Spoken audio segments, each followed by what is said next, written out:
Hello friends, तो आज मैं लेके आया हूँ साधारण ब्याज का पार्ट 8। कल हमने किए थे सभी टाइप के प्रश्नों को सॉल्व, तो कुछ प्रश्न जो है हमारे रह गए थे, तो उन बचे हुए प्रश्नों को हम करते हैं। कंप्यूटर महोदय जी, आपसे निवेदन है, हमारा 6वां प्रश्न लगाइए। तो हमारा 6वां प्रश्न हमसे कहता है कि किसी धनराशि पर पहले 2 वर्ष के लिए 4%, अगले 4 वर्षों के लिए 6%। तो जैसा कि आप सवाल में दिख रहा होगा आपको क्वेश्चन में कि समय अलग अलग दिया है और दरें भी अलग अलग दी है। यदि हमें समय अलग अलग दिया हो, दरें अलग अलग दी हो, तो हम इस फॉर्मूले को रखेंगे। तो इस फॉर्मूले के आधार पर चलिए हम लिखते हैं कि किसी धनराशि पर पहले 2 वर्षों के लिए, तो T1 2 वर्षों के लिए 4% यानी कि R1 4%, अगले 4 वर्षों के लिए यानी कि T2 6%, और इससे अधिक समय के लिए T3 दिया नहीं है, बोला गया इससे अधिक समय के लिए, तो हम कुछ नहीं लिखेंगे। इससे अधिक समय के लिए 8%, R3 दिया है 8%। वार्षिक ब्याज जोड़ा गया यदि 9 वर्षों में कुल साधारण ब्याज, अब बोला गया टोटल 9 वर्ष, 2 वर्ष हो गए, 4 वर्ष हो गए, 6 वर्ष हो गया, 2 और 4 6 वर्ष। अब कितना बचा होगा जब टोटल 9 वर्ष दिया है, तो 3 बचा होगा ना, तो ये लिखेंगे हम 3। जोड़ा गया यदि 9 वर्षों में कुल साधारण ब्याज जो है हमारा 1120, तो कुल साधारण ब्याज हमें SI कितना दिया गया है 1120 हो, तो धनराशि ज्ञात कीजिए, यानी कि हमें मूलधन निकालना है। तो चलिए हम इस फॉर्मूले में मान रख देते हैं। तो साधारण ब्याज हमें दिया गया है, तो लिख देंगे 1120 बराबर मूलधन हमें निकालना है, गुणे ब्रैकेट में R1 T1, तो R1 T1 तो 4 दूनी 8, सीधा सीधा लिखेंगे हम, प्लस R2 T2 तो 6 चौके 24, प्लस R3 T3 तो 8 तिया 24 अपॉन में 100 चलेगा। तो 1120 बराबर का P गुणे ये कितना होगा 24 24 48, 48 और 8 56, 56/100। तो चलिए इसको सॉल्व कर लेते हैं, 2 से कर लेते हैं। 2 पंचे 10, 2 छक्के 12 0। इसको काटेंगे तो 2 दूनी 4 और 2 अट्ठे 16। अब ये देखिए, अब 28 एकम 28 और 28 दूनी 56, ये 20 बार में कट गया। अब यहाँ पे बचा है 20 बराबर का P गुणा 1 है, कुछ नहीं लिखेंगे, नीचे 100, कैंची गुणा कर लेंगे क्रॉस मल्टीप्लाई, तो P बराबर आ जाएगा हमारा 2000। तो मूलधन हमारा निकला है 2000 रुपये। ये रहा हमारा आंसर। तो हमारा 7वां प्रश्न हमसे कहता है, A ने B को 2500 रुपये तथा उसी समय C को कुछ राशि, A ने B को 2500 रुपये तथा उसी समय C को कुछ राशि 7% वार्षिक साधारण ब्याज की दर से उधार दी। यदि 4 वर्ष के बाद 7% की दर से दी, ए ने 2500 रुपये बी को दी और कुछ राशि सी को दी, हमें नहीं पता तो हम P लिख देंगे, मूलधन नहीं पता है तो। उधार दी यदि 4 वर्ष के बाद ए को बी और सी से कुल मिलाकर, समय दोनों के लिए समय दिया है समान, यदि 4 वर्ष के बाद ए को बी और सी से कुल मिलाकर 1120 रुपये ब्याज के प्राप्त होते हैं, यानी कुल इनका जो SI हमें दिया है साधारण ब्याज, वो दिया है 1120 रुपये। कुल ब्याज 1120 रुपये के रूप में प्राप्त हुए हैं। तो सी को उधार दी गई राशि क्या है, तो सी को उधार दी गई राशि क्या है,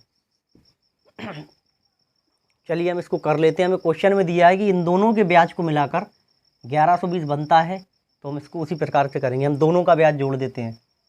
तो इसका ब्याज क्या होगा, मूलधन गुणे दर गुणे समय अपॉन 100, प्लस का ये ब्याज और ये ब्याज जोड़ेंगे, तो ये मूलधन हमें P की जगह P रखना है जब पता नहीं है, गुणे दर 7, समय समान दिया है 4 वर्ष दोनों के लिए, अपॉन 100 बराबर का 1120। चलिए इसको आपको कॉमन दिख रहा है कुछ, मुझे तो दिख रहा है, मुझे इसमें दिख रहा है 7×4/100, 7×4/100 कॉमन दिख रहा है, तो हम वही ले लेते हैं। तो 7×4/100 जब हम कॉमन लेंगे तो अंदर क्या बचेगा, अंदर बचेगा 2500 प्लस का P, कॉमन ले लिया हमने 7×4/100, अंदर बचा 2500 प्लस का P बराबर का 1120। चलिए इसको और सॉल्व कर लेते हैं। एक काम करते हैं, ये 7×4 होगा तो क्या हो जाएगा, ये बन जाएगा 28, 7 चौके 28। चलिए तो फिर एक काम करते हैं, पहले इनको जो है काट लेते हैं हम। तो ये कट रहा है, देखिए 7 चौके 28, ये कटेगा 7 एकम 7, 7 छः 42, 160 में। इसको और काटते हैं तो 4 एकम 4, 4 चौके 16, तो ये 40 बार में कटा। अब जो जो कटा बचा है वो हम लिख लेते हैं। हमारा बचा है 1/100 ब्रैकेट में 2500 प्लस का P बराबर का 40। अब इनका जो है हम कैंची गुणा कर लेते हैं, क्रॉस मल्टीप्लिकेशन। तो ये क्या हो जाएगा, 100 का गुणा हो जाएगा 40 में, यहाँ कर लेते हैं 100 का गुणा हो जाएगा 40 में, और 2500 प्लस P ऐसा ही रहेगा। 2500 प्लस P का गुणा 1 में होगा तो सेम वही रहेगा, 2500 प्लस P बराबर ये हो जाएगा 4000। अब P का मान निकालने के लिए 2500 इस तरफ जाएगा तो आ जाएगा, जब 4000 में से 2500 जाएंगे तो कितना बचेगा, 1500, 1500 रुपये। यही हमारा आंसर है कि C को, A ने B को 2500 रुपये दिए थे और C को जो है 1500 रुपये दिए थे उधार। आप चाहें तो क्वेश्चन को नोट कर सकते हैं वीडियो को पॉज करके। हमारा 8वां प्रश्न हमसे कहता है, एक आदमी ने 50,000 में से 8,000 साधारण ब्याज की 5 सही 1/2, इसको सॉल्व करेंगे तो बनेगा 5.5। आप करके देख लीजिएगा। तो 8,000 रुपये साधारण ब्याज की दर से 5.5% वार्षिक दर से तथा 24,000 रुपये 6% वार्षिक दर से उधार देता है। शेष धनराशि को वह साधारण ब्याज की एक ऐसी वार्षिक दर से उधार देता है ताकि उसे कुल मिलाकर 3680 रुपये प्राप्त हो। तो जिस वार्षिक दर से शेष राशि उधार दी गई है वह दर क्या है। तो चलिए, उसने कहा है 50,000 रुपये की धनराशि को उसने में से 8,000 रुपये 5.5% की दर से कितने समय के लिए नहीं कहा गया है तो 1 मान लेंगे, ठीक है। और 24,000 6% वार्षिक की दर से कितने समय के लिए नहीं कहा गया है तो 1 मान लेंगे। और शेष राशि, जब 50,000 में से 8,000 और 24,000 चले जाएंगे तो कितना बचेगा, तो 24 और 8 32,000, 32,000 चले जाएंगे तो बचेगा 18,000। तो 18,000 जो उसने एक विशेष दर से, दर हमें बताई नहीं है विशेष दर, तो हम R मान लेंगे, वही हमें निकालना है। और समय नहीं दिया तो 1 मान लेंगे। ये जो तीनों राशि उसने दी हैं, इन तीनों का ब्याज कितना दिया है टोटल, 3680। तो ब्याज क्या होगा, मूलधन गुणे दर गुणे समय नहीं दिया तो 1 वर्ष मानेंगे बटे 100, ब्याज ये जोड़ देंगे, ये ब्याज जोड़ देंगे, प्लस ये ब्याज जोड़ देंगे, बराबर का दिया है 3680 रुपये। इसको सॉल्व कर लेते हैं। चलिए, 2 0 से 2 0, 2 0 2 0, इनका गुणा कर लेते हैं तो ये आएगा हमारा 440 प्लस 1440 प्लस 180 R बराबर का 3680। इसको जोड़ लेते हैं तो ये क्या हो जाएगा, 0881 प्लस का 180 R बराबर का 3680। अब 3680 में से 1880 माइनस करेंगे तो कितना बचेगा, 180 R बराबर 0 0 8 1, 180 बराबर 1800, तो 1 0 से 1 0 कट जाएगा। अब 18 का भाग आप 180 में दीजिएगा तो आपका आ जाएगा 10%। यही वो हमारी विशेष दर है और यही हमारा आंसर है जिस पर तीसरी राशि दी गई थी उधार। ये रहा हमारा आंसर। तो हमारा 9वां प्रश्न हमसे कहता है, एक आदमी 16,000 की राशि का कुछ भाग 4% तथा शेष भाग 5% वार्षिक ब्याज की दर से उधार देता है। यदि उसे एक वर्ष में कुल 700 रुपये प्राप्त होता है तो 4 वर्ष पर दी गई राशि क्या है। चलिए कोई बात नहीं। तो उसने कहा टोटल धन है 16,000 रुपये, जिसमें से उसने कुछ राशि, तो हमने मान ली एक्स राशि। एक्स राशि जो है उसने कितने 4% तथा बाकी की बची राशि जो है, एक राशि हमने एक्स मानी तो दूसरी मानेंगे हम 16,000 माइनस एक्स, तभी ये प्रश्न सॉल्व होगा। 16,000 में से एक राशि एक्स मानी हमने, एक राशि मानी हमने 16,000 एक्स, जो कि 5% पर दी गई है। और समय जो है कुल 1 वर्ष दिया गया है, और 1 वर्ष में दोनों का ब्याज जो है सम्मिलित करके कितना हो रहा है 700 रुपये प्राप्त होता है। तो दोनों का ब्याज हम निकाल लेंगे। एक दिया है वर्ष तो एक लिखेंगे, और बराबर का कितना दिया है 700। चलिए इसको सॉल्व कर लेते हैं। तो इसमें से मुझे तो दिख रहा है 1/100 कॉमन दिख रहा है दोनों में, तो 1/100 ले लेंगे। अंदर बचेगा 4x प्लस का, ये कितना हो जाएगा, ये हो जाएगा 80,000 माइनस का 5x बराबर का 700। अब ये 100 का गुणा सीधा 700 में हो जाएगा, आप क्रॉस मल्टीप्लिकेशन से होता है, कर लीजिएगा, हो जाएगा। तो 4x प्लस 80,000 माइनस का 5x, जब माइनस का 5x बड़ा है और 4x छोटा है प्लस का, तो घट जाएगा, तो ये हो जाएगा 80,000, ज्यों का त्यों लिख देंगे, और माइनस का 1x बचेगा यानी कि x, ठीक है। और बराबर का ये गुणा हो जाएगा, तो ये हो जाएगा हमारा 70,000।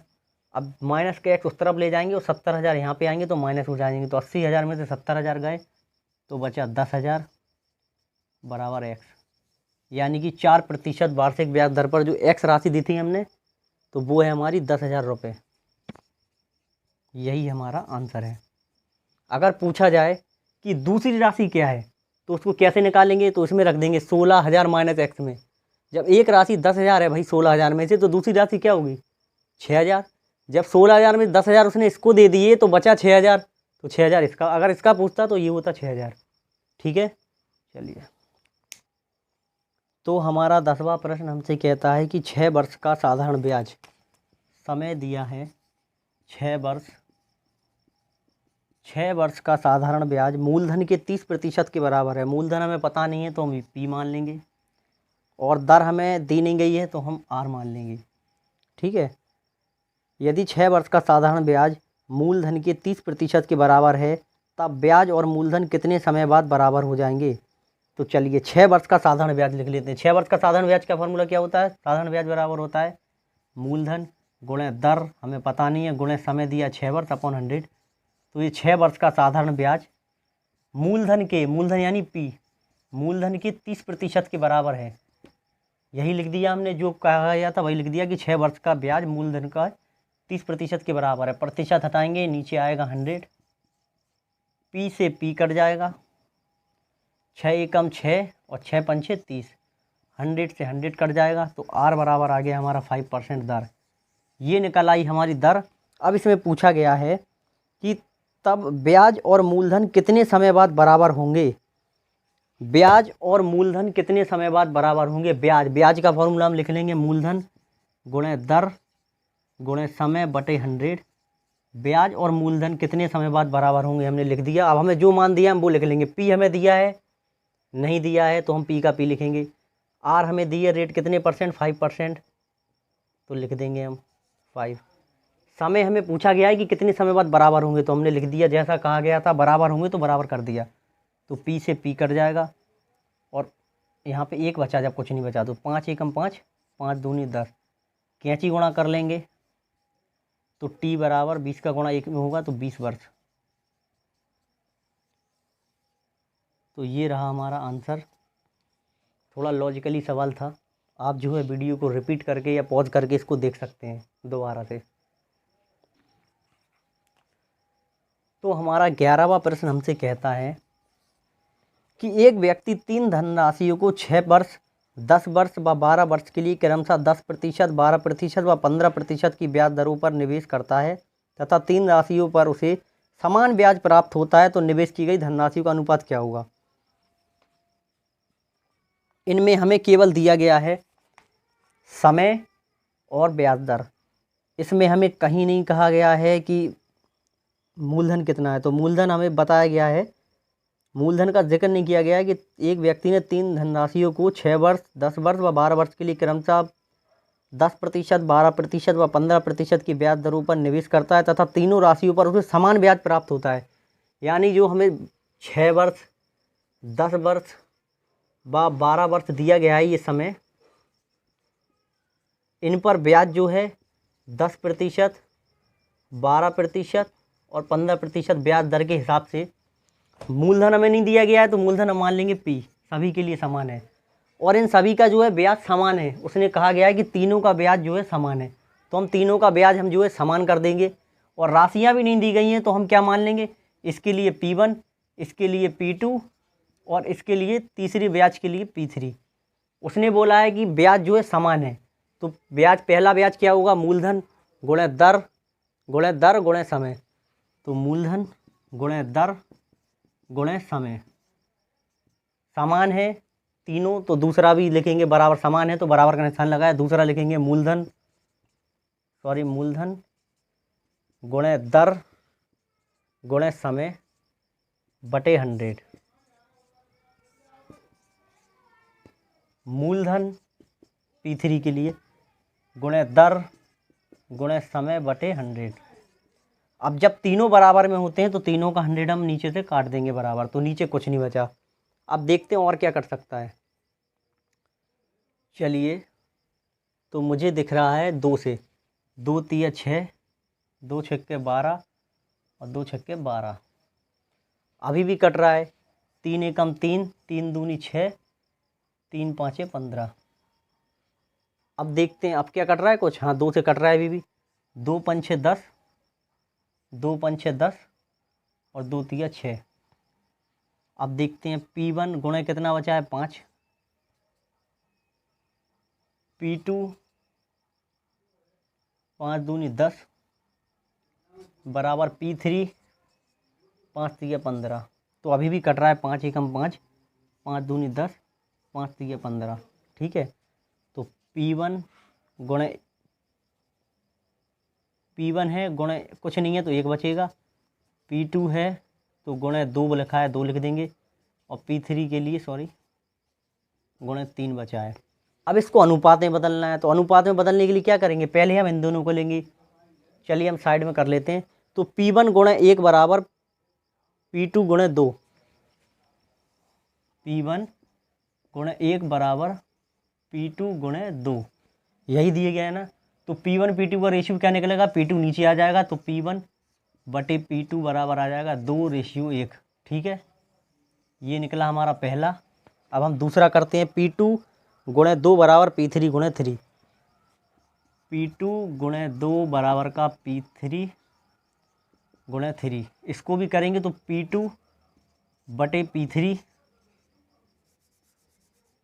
बराबर 3:2, ये आ जाएगा इसका। चलिए इसको और अच्छे से कर लेते हैं। तो P1 अनुपात P कितना दिया है, P1 अनुपात P2 दिया है हमें 2:1, 2:1 और इसमें दिया है P2 अनुपात P3, P2 अनुपात P3। P1 दिया है 1 और इसमें दिया है 3 तो लिख लिया। अनुपात P3 2 दिया है 2 लिख लिया। अब भाई आप ये देखिए P2 2 अनुपात है, P2 इसमें 1 अनुपात है और इसमें P2 3 अनुपात है। सेम करेंगे ना, अभी जब मैं आपको अनुपात समानुपात पढ़ाऊंगा तब इसको आपको अच्छे से समझ में आएगा। अभी आप ये समझ लीजिए कि 2 P2 दिए गए हैं, ये P2 है ये P2 है, इसमें 1 है इसमें 3 दिया है, तो इसको भी 3 कर लो ना भाई। तो 3 करने के लिए क्या करेंगे, 3 से गुणा करेंगे तो ये हो जाएगा 3 दूनी 6, 3 एकम 3 और ये 2 अनुपात। तो ये हमारा P1 P2 P3 का अनुपात है, मूलधनों का अनुपात, राशियों का 6:3:2। ये रहा हमारा आंसर। प्रश्न थोड़ा लॉजिकल था, भाषा थोड़ी सी कठिन थी। प्रश्न हालांकि इजी था लेकिन इसकी भाषा थोड़ी कठिन थी, समझने में समय लग सकता है। तो आप चाहें तो वीडियो को रिपीट करके देख सकते हैं और पॉज करके खुद सॉल्व भी कर सकते हैं। कंप्यूटर महोदय जी हमारा 12वां प्रश्न लगाइए। तो हमारा 12वां प्रश्न कहता है कि 1000 की राशि पर 5% वार्षिक साधारण ब्याज की दर से निवेश की जाती है। 1000 की राशि 5% वार्षिक साधारण ब्याज की दर से निवेश की जाती है। यदि प्रत्येक 10 वर्ष के बाद ब्याज को मूलधन में जोड़ दिया जाए तब 2000 का मिश्रधन कितने समय बाद होगा। मूलधन हमारा दिया हुआ 1000, ब्याज दर हमारी दी गई है 5%। यदि प्रत्येक 10 वर्ष, अब इसमें दी गई है एक लाइन की प्रत्येक 10 वर्ष बाद ब्याज को मूलधन में जोड़ दिया जाए। ठीक है, कोई बात नहीं, 10 वर्ष के बाद बोला है ना, तो पहले हम 10 वर्ष का ही निकाल लेते हैं कि 10 वर्ष बाद अगर जोड़ दिया जाए 10 वर्ष का ब्याज मूलधन में जोड़ दिया जाए तब 2000 का मिश्रधन कितने समय बाद प्राप्त होगा। तो चलिए पहले हम 10 वर्ष का ही निकाल लेते हैं। तो 10 वर्ष का ब्याज कैसे निकालेंगे, मूलधन 1000 गुणे दर गुणे समय 10 वर्ष अपॉन 100, तो ये हो जाएगा 500 रुपये। 10 वर्ष बाद इस पे बनेगा 1000 पे 500 रुपये ब्याज बनेगा। अब उसने बोला है कि 10 वर्ष के बाद जो है प्रत्येक 10 वर्ष के बाद वो ब्याज जुड़ जाता है, तो 1000 में जुड़ जाएगा मूलधन में, तो ये हो जाएगा हमारा नया मूलधन 1500। अब उसने बोला है कि 2000 का मिश्रधन कितने समय बाद हो जाएगा, ये लिखा है हमें 2000 का मिश्रधन कितने समय बाद हो जाएगा, और दर हमारी दी है 5%। तो हम क्या करेंगे, 2000 रुपये हो जाएगा, अभी 1500 तो हो ही गया, 1000 से 1500 तो हो ही गया, अब 500 और चाहिए, 500 ब्याज चाहिए ना हमें, तो 500 लिखेंगे हम, ब्याज चाहिए हमें, तो ब्याज बराबर मूलधन 1500 हो जाएगा ना, गुणे दर 5% गुणे समय हमें पता करना है, और नीचे 100, 2 जीरो से 2 जीरो, 5 तिया 15, 5 एकम 5, 5 एकम 5, 5 दूनी 10, तो 20/3 आ जाएगा। तो समय बराबर 20/3 करेंगे, तो 3 6 18, 6 सही 2/3%। ये हमारा आंसर है, इस सॉरी 6 सही 2/3 वर्ष, ये हमारा आंसर है।